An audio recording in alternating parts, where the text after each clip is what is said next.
Assalamualaikum warahmatullahi wabarakatuh. Jumpa lagi dengan channel Muhammad Andrasona dalam berbagi cerita. Ini kita sedang berada di Musola Basecamp Waikandis. Ini ada buku biografi Nabi Muhammad SAW, karangan Martin Links, orang Mu'alaf.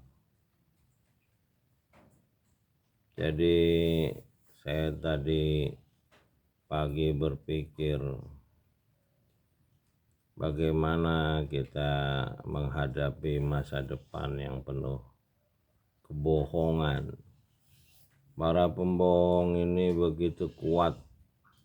Dia menguasai ekonomi, menguasai politik, sehingga kita hampir putus asa melihat betapa hebatnya para pembohong ini. Lalu saya berpikir harapan satu-satunya adalah mengikuti cara hidup Nabi Muhammad, tapi tidak melalui hadis, tapi melalui biografi. Jadi dimulai dari kejujuran. Jadi di dalam biografi Nabi Muhammad itu, Nabi Muhammad sebelum menjadi nabi dia dikenal sebagai Al-Amin, seorang yang jujur. Nah, orang yang jujur inilah yang bisa menyentuh kitab, bisa iqra,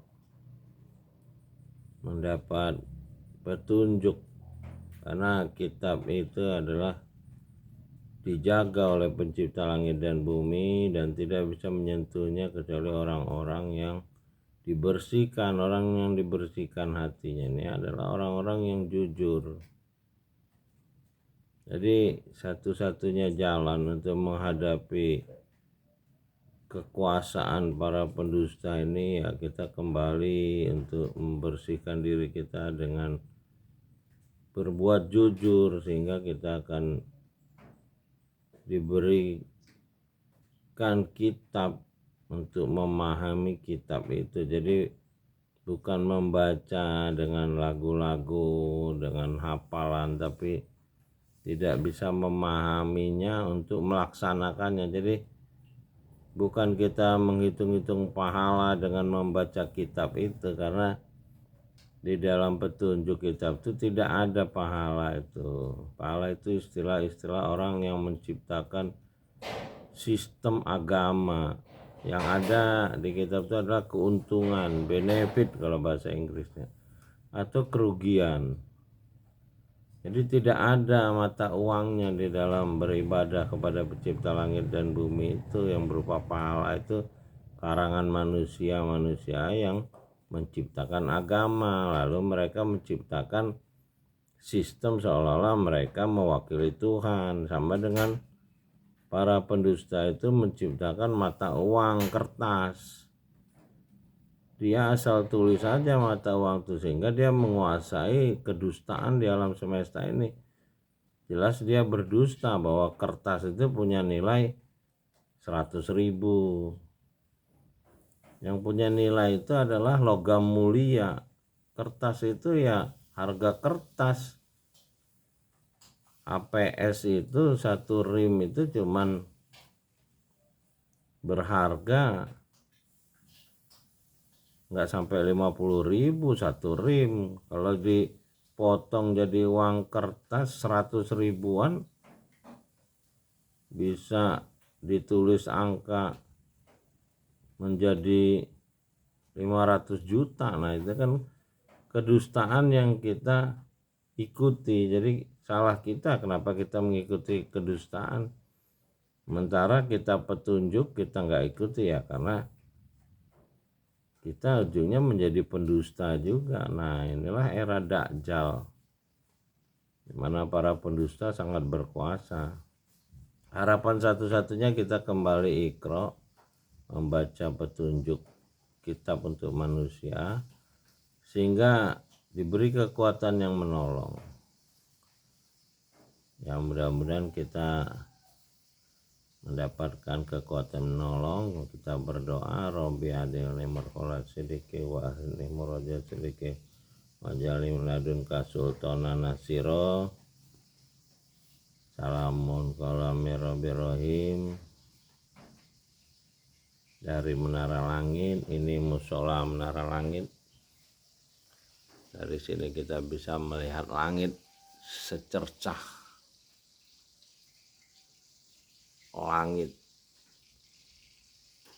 Ya, dari sini juga kita bisa melihat dapur Ratu Dempo. Ini sumur yang mata airnya berlimpah, ada 7 mata airnya dengan kedalaman cuma 6,5 meter, padahal kita berada di ketinggian tanah dari sawah itu sekitar 6 meter juga. Dan di lokasi ini juga di ruang tamu depan itu adalah kuburan dari orang-orang prasejarah. Menurut orang-orang yang pernah tahu, yang bisa melihat, ada jin berumur 700 tahun dan 400 tahun di lokasi site Menara Langit ini. Base camp Kandis ini berbentuk segitiga di tempuran air malam hujan deras. Ya, mudah-mudahan kita bisa diberi kekuatan menolong, bisa bangkit dari kedustaan yang dilakukan manusia, bisa melakukan perlawanan terhadap para pendusta. Amin ya rabbal alamin. Mudah-mudahan buku biografi Muhammad ini bisa kita ikuti jejak langkah Nabi Muhammad, bukan sekedar menghafal ayat-ayat dan cerita-cerita hadis yang dijadikan syariah hukum negara.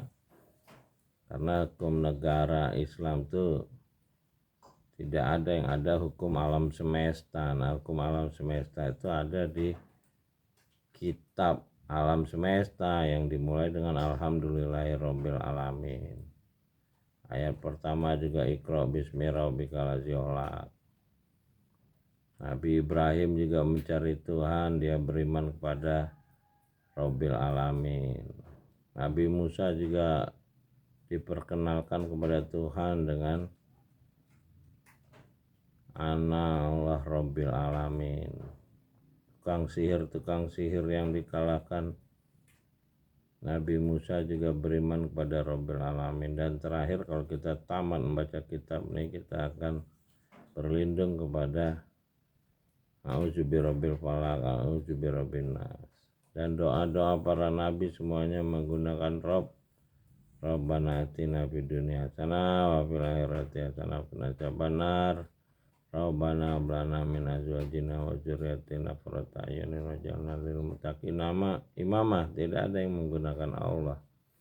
Allah itu harus dilanjutkan dengan Allahu Ahad. Ya, ahadnya. Karena Allah itu kata ganti benda, itulah yang dipakai oleh para penterjemah kitab-kitab dahulu untuk menyimpangkan siapa Rabbil Alamin dengan cara nama Rob ini dijadikan nama ulamanya Yahudi, Rabbi. Lalu di agama Kristen Allah ini dijadikan Trinitas. Nah, di kitab ini dikembalikan Allahu Ahad. Makanya di awal orang-orang yang mu'alaf mengikuti Nabi Muhammad dulu, mereka menyebut zikirnya dengan ahad-ahad. Nah, ini di Indonesia ini nama hari-hari menggunakan bahasa Arab, dan hari Minggu itu sebelumnya menggunakan ahad, diganti oleh pihak-pihak tertentu karena itu mengandung petunjuk tentang Rabbil Alamin, Allahu Ahad, Allahu Samad, lam yalid wa lam yulad wa lam yakul lahu kufuwan ahad. Mudah-mudahan kita diberi kekuatan menolong menghadapi kedustaan akhir zaman ini. Amin ya rabbal alamin.